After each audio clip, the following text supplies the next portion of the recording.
Well, as you can see now, there's a circuit board here. Unfortunately, this circuit board is the Commodore 128. I went ahead and I took it apart completely, and well, okay, this is the shield. Take that off too.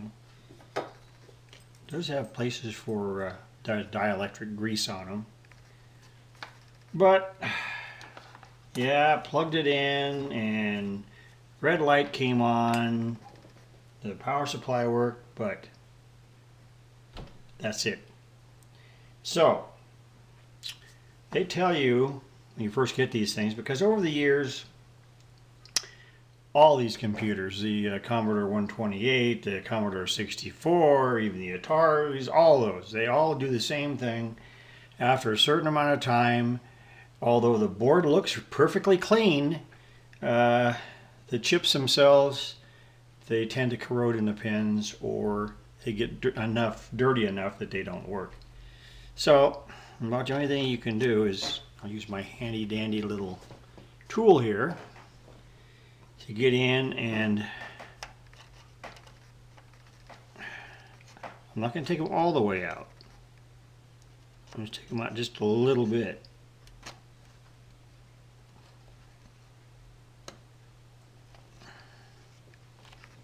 Don't take them all the way out. That one is, I did pretty much take that one all the way out. But anyhow, the process is you take that out, and then I have a little thing here of deoxit.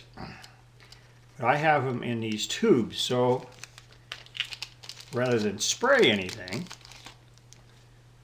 all you got to do is I'll run down the side. You notice it's got this little, well, I'm not sure if that's got to be cut off or what. Let's see. No, it's got to be cut off. Okay, because there's a little tiny little applicator there. So hold on, I'm going to shut this off here while I go and get something and cut that off. Okay, Chubby.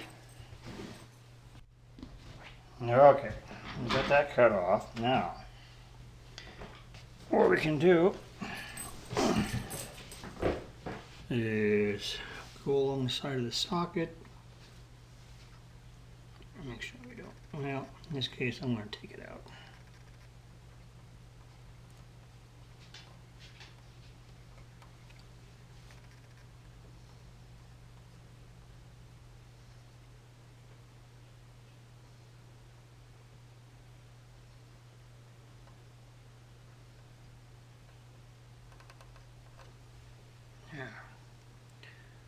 Now, let's see, make sure I didn't bend any pins. I didn't. So,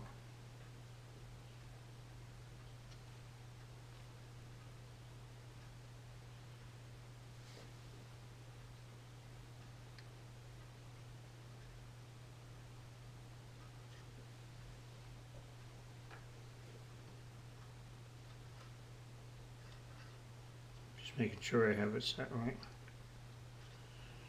And when you get them in there, what you do, you rock them back in place. And you can feel it when it hits back in place, so there you go with that. Now, so this is the process. You have to go through and do each one of those like that. And let's see, well, let's see if you can, I'll try to see if we can do a little close up here. Well, anyway, if you look at some of these other, on the rest of the board here, a lot of these others, there's loose ones in sockets, but unfortunately there are those that are soldered in. A lot of the RAM chips are over here, they're soldered in. Some of the other processor, the processor and some other stuff, they are soldered in. So that's why it makes it really difficult to pull this stuff out. So anyway, the process is the same for all this stuff. Let's see. Well, let me see if I can pull that one out. I'll just do one more. Otherwise, it's going to take me forever anyway, because I'm going to do these one at a time. And so, let's see. I'm going to start down at this end. And we'll see if we can pull that up.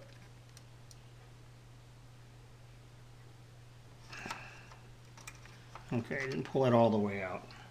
I just pulled it up a little bit, which is all I'm really trying to do. But it looks like, let's see.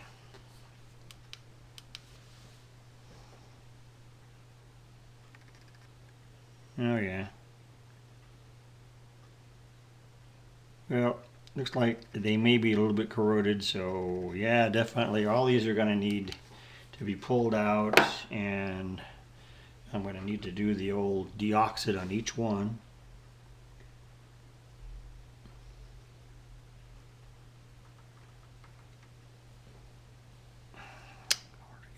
Hard to do this without getting shadows.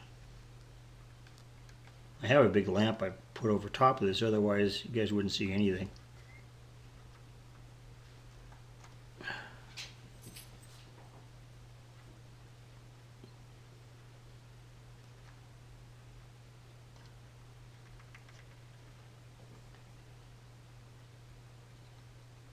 Come on, you. Alright, let's see if I can get that in there. Yeah. See, I just rocked it in there. So, yeah, the process is the same for all this stuff. But, yeah, unfortunately, you can take these up and then reseat them. Sometimes it works, other times it doesn't.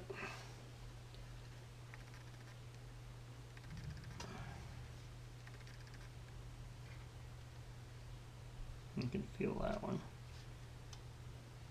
And actually, once you take it with the socket, my little socket tool, you can go ahead and just put them back in by hand, so you don't need to use a tool again. So,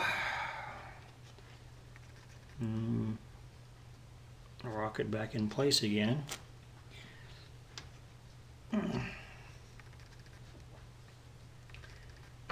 And yeah, the process is pretty boring, but unfortunately that's what you got to do with these things.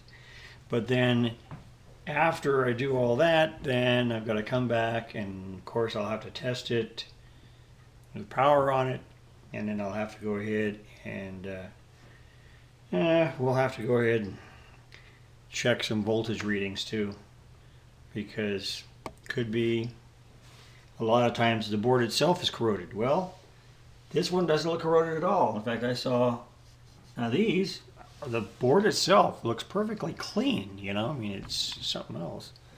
Let's see if I can.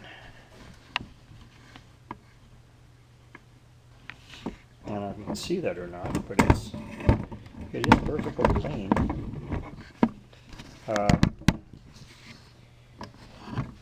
There's no residue of any kind on anything. Let's see here.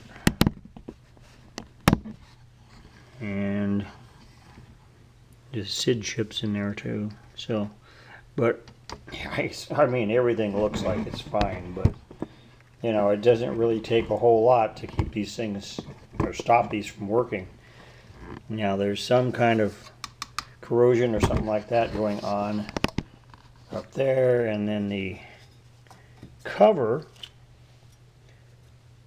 here, if you look at this, that cover looked like it had some corrosion on it too, especially around in here, and it just goes right over top. It's got the places for those, and it just snaps over the top, and you just push it down and lock that in over that area there, so keeps any RF out. But so yeah, that's what we're going to be doing, little by little. Kind of hate stuff like this, but it's the only way you're going to find out if it's going to work. And then of Of course, you've got the electrolytics over here. They look okay too, but you never know. That and the resistors could be blown somewhere, although they look fine, but you never know. So, anyhow, that's what I'm going to be doing. And what do you think I'm doing, Chubby? Huh? Anyway, back up a little bit here.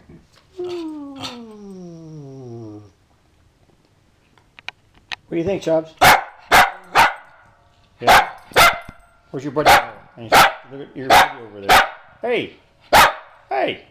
We're working here. Alright. Well, anyway, that's all I wanted to say today. And